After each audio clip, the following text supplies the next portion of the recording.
Hola, hola, bienvenidos y bienvenidas a un capítulo más de Meta Emoción. Este capítulo va a estar muy interesante porque se nos ocurrió involucrar a estos grupos de mamás en los que somos parte y que pues la verdad siempre terminan siendo muy solidarias en participar cuando preguntan algo. Así que algo que para mí es muy claro es que la maternidad es un reto que no debería de vivirse en soledad. Y a veces esa soledad la encontramos porque de las personas que esperamos ese acompañamiento no recibimos lo que nuestro corazón a veces necesita. Y entonces decidimos hacer este ejercicio para empezar a hacernos conscientes de que muchas de las cosas que en nuestro camino de la maternidad han sido dolorosas de escuchar, como estos juicios, estas críticas, estas opiniones que hemos recibido, no han sido solo para nosotros, sino que compartimos como estas malas experiencias de recibir este tipo de comentarios y decidimos preguntar cuál ha sido el comentario, la opinión o la frase más difícil, dolorosa o molesta que te ha tocado escuchar sobre tu crianza o en tu maternidad. Y las respuestas estuvieron súper interesantes. Y es que sí hay una expectativa social o una idea social muy fuerte y muy marcada de lo que debe ser. De por sí creo que todas traemos ya suficiente carga mental con lo que deberíamos ser como mamás, como para que todavía la gente nos lo siga diciendo o recordando, ¿no? Creo que justo lo que leíamos era mucho dolor en los comentarios de es una persona a la que quiero mucho, es una persona muy cercana, es una persona que me importa demasiado, o no me vayas a malentender, es mi suegra, pero de verdad es un encanto. Esto que dijo particularmente me dolió mucho. Y es que son creencias que venimos arrastrando, yo creo que ni siquiera sabemos desde cuándo. O sea, realmente la expectativa de la perfección en la maternidad es social y luego nosotros nos la compramos y la adoptamos de una manera muy peculiar y entonces somos muy juiciosas con nuestros propios procesos. Y entonces desde nuestro juicio, escuchar el juicio de alguien cercano sí termina siendo muy desbordante. Y si quisiera retomar aquí, Moni, que en este capítulo específico sí estamos hablando de la maternidad, porque se vive como proceso diferente la paternidad que la maternidad. Normalmente todos los capítulos hablamos de crianza, hablamos de estos acercamientos y demás, y que al final habrá cosas que digamos hoy que también tengan que ver con la crianza en general o con el paternar, pero sí quien trae mucho peso, mucho estigma, mucha historia, es el tema de la maternidad, ¿no? Y creo que los juicios empiezan a veces desde antes de ser mamás. Decías hace ratito que antes de grabar el capítulo que hay como siempre una prisa por llegar al siguiente capítulo, ¿no? Si no tienes novios, ¿cuándo tienes novios? Si tienes novio, ¿cuándo se casan? Si te casaste, pues ¿cuándo los hijos? Y ¿cuándo el primero? ¿Cuándo el segundo? ¿Cuándo el tercero? Y después viene el ¿por qué el tercero? ¿Por qué cuatro? ¿Cuándo se te ocurre? ¿Pero por qué tan rápido? ¿Por qué tan lento? ¿Por qué? O sea, todo mundo opina sobre las etapas que deberíamos de estar viviendo y creo que el juicio a veces empieza desde ahí. Y vimos varios comentarios que además yo abrazo de manera peculiar, con mucha empatía, porque hay muchos casos de gente que no ha tenido hijos, no por no querer tener hijos, sino porque de pronto tener hijos no resulta tan sencillo para unos que para otros. Y a veces estas preguntas de cuándo van a tener hijos, el tiempo se les está yendo, van a tener nietos en lugar de hijos, viene con una historia de pérdidas detrás, de mucha frustración, de mucho dolor, de tratamientos y de un proceso de duelo importante en no lograr concebir como uno se lo imaginó. Y eso también es importante que nosotros lo consideremos, porque en realidad, aunque sea una frase por querer hacer conversación y saber de la vida de las personas, a veces no sabemos cuáles son las fibras que tocamos y terminamos generando mucho dolor con este tipo de preguntas. Sí, y en esta cadena de vida que entre que nos creamos que desde adolescentes no empiezas, me voy a casar a los tantos años o voy a hacer tal cosa, y empiezas a crearte expectativas que por X o Y no se van dando y duelen, todavía que alguien más externo te lo diga, duele también, ¿no? En esta línea ya de empezar el proceso de la maternidad y todo, nos encontramos mucho con la pregunta o con el juicio, porque en este caso ni siquiera es una pregunta como tal, ¿no? Sino es un juicio que viene desde la forma en que nació tu bebé. Si tu bebé nació por parto, eres una supermamá, pero ¿cómo no te esperaste o cómo sí te esperaste hasta el último momento o cómo no te internaste antes o cómo sí aguantaste o cómo no aguantaste? Y si fue cesárea, aguas, porque entonces no aguantas nada, ¿qué pasó? ¿Por qué te fuiste por allá? ¿Por qué fue la decisión? Y la verdad es que es un momento cargado de mucha expectativa personal. O sea, ya viene, como decías también en el no poder embarazarte, ya viene con ciertos dolores, ya viene con ciertos duelos que estás viviendo y todavía tener que cargar con el juicio de los demás es bastante pesado. Y de ahí nace el bebé y empieza el tema de la lactancia. Y ¡ay, qué tema también tan frustrante y creo que tan profundo! Porque es de las expectativas que tenemos de esta perfección en la maternidad. Y sí quiero dejar muy en claro, por supuesto que la lactancia materna exclusiva es el plan ideal, pero no es para todos. O sea, en verdad no funciona así para todos, por voluntad o por necesidad o por cosas médicas o por circunstancias o por roles de vida o lo que sea. Pero realmente creo que es poner en tela de juicio como el amor que la mamá tiene hacia su hijo y creer que si por alguna razón no dimos lactancia, entonces no estamos dando lo suficiente y pues lo hacemos como podemos con lo que tenemos y con la realidad que tenemos, o si decidimos prolongarla, el por qué lo prolongamos. O sea, al final también está cargada de muchos juicios que pues tienen que ver con realidades y formas distintas de vida y que no deberíamos estar opinando al respecto. Incluso en el momento, que si te tapas, que si no te tapas, que si te sale mucha leche, que si lo llenas, que si no lo llenas, que todo el tiempo es estar cuestionando y de verdad que uno está en una etapa en donde no está para que la cuestionen, está para que la apoyen, está para que te acompañen, estás aprendiendo a cuidar un ser humano mientras te cuidas a ti misma porque también estás con cambios hormonales y con un montón de cosas y todavía lidiar con las opiniones de los demás, que ojo, seguro son bien intencionadas, seguro muchas son con una pregunta genuina de quiero saber cómo estás, quiero saber de ti, pero la pregunta no es la correcta. Y creo que la mayoría de las veces hay preguntas que sí duelen, pero en realidad justo la forma en que hacemos las preguntas podemos cargarla de mucha empatía, de mucho amor y mucho interés genuino o cargarla ya con el juicio, porque en realidad también lo que nos pesa más es que opinen directamente sin ni siquiera haber preguntado. Digo, hay preguntas que no queremos contestar, ¿no? Lo poníamos en el post. Hay respuestas que son más dolorosas que la incomodidad de lidiar con esas preguntas y prefieres pues, contestar otra cosa que hablar de tu dolor, de no haber logrado hacer lo que a ti te hubiera gustado hacer. Pero en esta parte pues también hay un montón de cosas que en realidad ni siquiera nos preguntan. Solo dan por hecho que si nosotros no dimos lactancia fue porque somos flojas y no queremos. Y en realidad, pues no, hay un montón de cosas detrás de estas decisiones que no dependieron 100% de nosotros, a veces hasta de nuestros bebés. Y la verdad es que si hubiera dependido de nosotros decidir no lactar, también se vale. Claro. También volvemos a lo mismo de las decisiones conscientes. Si yo digo, ¿sabes qué? Para mí la lactancia no es, está bien y se vale. Que creo que en la crianza hay muchas cosas que no van solo para un lado, sino en ambas vías, ¿no? En este respeto mutuo, y la lactancia es una de ellas. No es solo para el bebé, es para el bebé y la mamá. Y es algo que funciona para los dos. Si uno de los dos ya no funciona en el tema, pues entonces cambiamos de plan.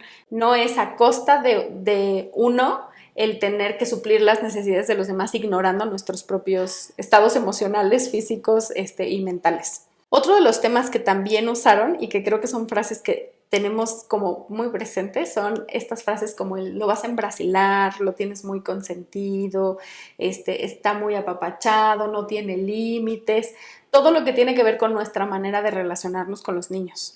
Déjalo llorar y ya te tomó la medida, ¿qué tal? De hecho sí, o sea, déjalo llorar y se va a cansar y al rato ya no va a llorar, ¿no? Le faltan límites. Y aquí empieza mucho la parte de las comparaciones.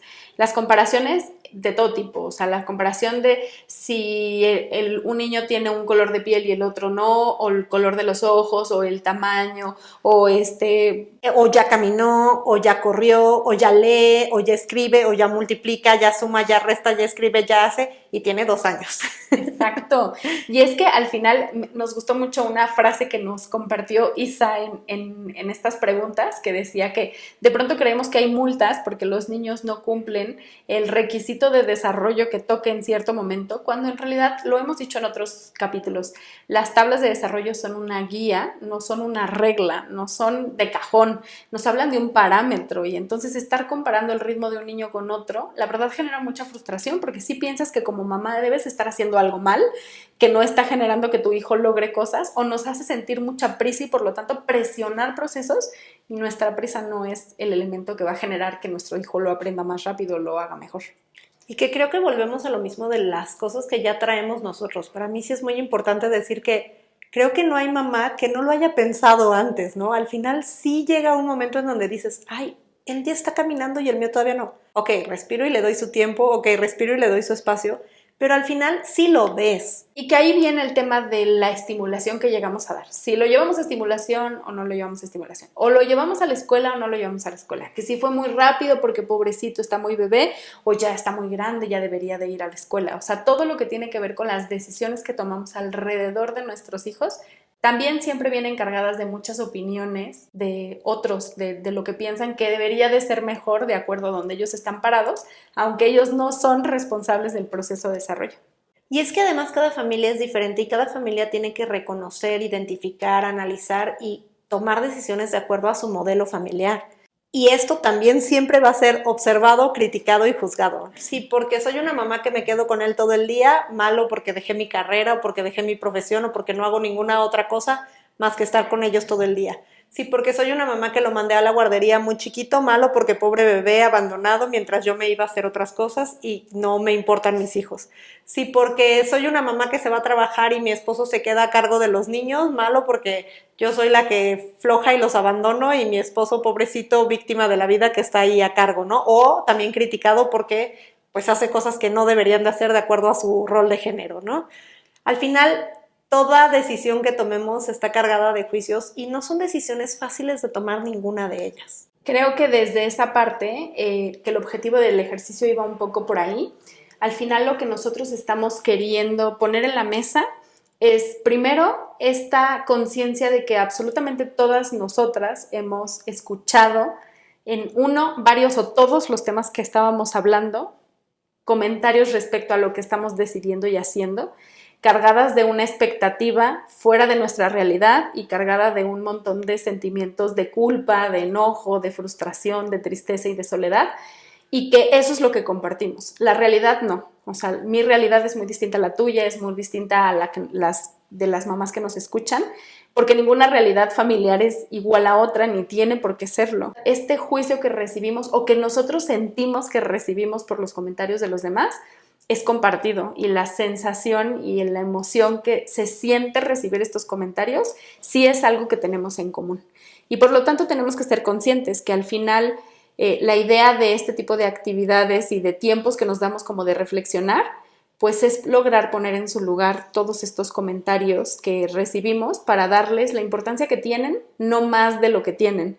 Porque en realidad creo que el juicio no es hacia nosotras, sino hacia el concepto de la maternidad, de la crianza, de la educación, del rol de las mamás en la actualidad, que sigue transformando porque la realidad se sigue transformando. Y creo que en esta línea de cambiar el mundo y hacer un mundo mejor, también nosotros en esta reflexión que podemos llevar, observarnos un poco a nosotras mismas, ¿no? Y ver cómo hacemos estos juicios. Yo siempre he dicho, yo era una mamá excelente antes de tener hijos. En cuanto los tuve, esa mamá se quedó atrás y además cambié muchas ideas que yo tenía y muchos juicios que yo tenía a partir de vivirlos. Entonces creo que esto nos puede dar un poco de empatía con quienes no han vivido esto y no decir sí, sígueme diciendo, pero más bien entender de dónde viene ese comentario. Y por otro lado, evitar hacer estos juicios yo. Porque también es muy común en grupos y también es muy común entre mamás que nos echemos tierra. Y creo que lo que realmente necesita este nuevo modelo de crianza, esta nueva etapa de crianza es hacer equipo, estar solidarias unas con otras para poder estar unas para las otras y poder entender que te desbordaste ayer y lo entiendo y sé de dónde viene porque a mí me ha pasado. Y aunque no en las mismas circunstancias en las que tú desbordas, yo también he desbordado. Y por eso nos gustaría regalar un par de cosas que creo que tenemos que poner en la mesa. Y una de ellas es que como mamás lo único que estamos necesitando es que nos escuchen y nos acompañen, no que nos resuelvan. Sí entiendo que de pronto escuchamos preguntas muy directas, pero que vienen cargadas con esta desesperación, frustración, miedo o angustia que nos da, pues a veces no tener idea de si lo que estamos haciendo es lo correcto, pero lo que nuestro corazón necesita, más allá de un regaño, un juicio y una opinión, pues es esta empatía de aprender a ser escuchadas y de que nos escuchen y nos acompañen sin juicio, y al final creo que nosotras tenemos muchas respuestas, solo nos hace falta de pronto confirmar o sentir que pues alguien valida lo que nosotros estamos viviendo. Y también queremos decirles que solo podemos hablar desde nosotros mismos. Si yo voy a dar una opinión, si yo voy a dar un juicio, si yo voy a... No soy quien para hacerlo. En realidad, si alguien me pide que le dé un consejo, solo puedo hablar desde lo que a mí me ha funcionado, cómo lo he vivido yo, a mí también me pasó, y desde esta empatía de cuando yo lo viví, me funcionó esto. Podemos compartir experiencias. No necesariamente va a funcionar con su hijo, no necesariamente va a funcionar en su familia, pero esta experiencia puede darle una idea de cómo sí podría funcionar en su caso. Porque al final lo que hacemos es tomar lo que nos funciona y dejar a un lado lo demás. Y pues el escuchar que tú también te sentiste frustrada y lo manejaste de una forma distinta, y escuchar que la forma en la que tú lo manejaste no me sirve a mí, pues probablemente me haga sentir un poco más segura de, ok, eso no me sirve a mí, pero esto sí. Pero no me quedé además con el resentimiento, el enojo, la tristeza o incluso la desesperación de sentir que estoy haciéndolo todo mal. Muchas mamás llegamos al extremo de pensar que no nacimos para ser mamás y que de verdad lo hacemos súper mal, pero tiene que ver mucho con lo que estamos creyendo que debería ser nuestra maternidad y con lo que la gente nos está diciendo. Entonces, realmente creemos que podemos aportar mucho más de empatía desde las realidades que hemos vivido y regalarle empatía a las otras mamás que están en su propio proceso. Como muchas nos compartían, con el tiempo vamos aprendiendo a poner límites en las opiniones de los demás, a dejar muy claro en qué se puede opinar y qué no se puede opinar, a ser mucho más, incluso a veces hasta tajantes en dónde les damos lugar a las personas para poder dar su opinión, pero eso se vaya haciendo con el tiempo. Entonces este podcast también está muy dirigido hacia esas personas que estamos en el camino de lograr aprender a nombrar lo que sentimos, a buscar este acompañamiento, a encontrar herramientas, a aprender a poner límites, porque eso es parte del proceso de crecer con nuestros hijos. Queremos escucharte, saber qué sientes con lo que estás viviendo y acompañarte en el proceso de reconocer tus emociones. Nos encuentras en Facebook e Instagram como @metemoción y @preescolarintegra. Síguenos, y si esto ayudó a tu corazón, ayúdanos a compartir con otras personas. Adiós. Bye.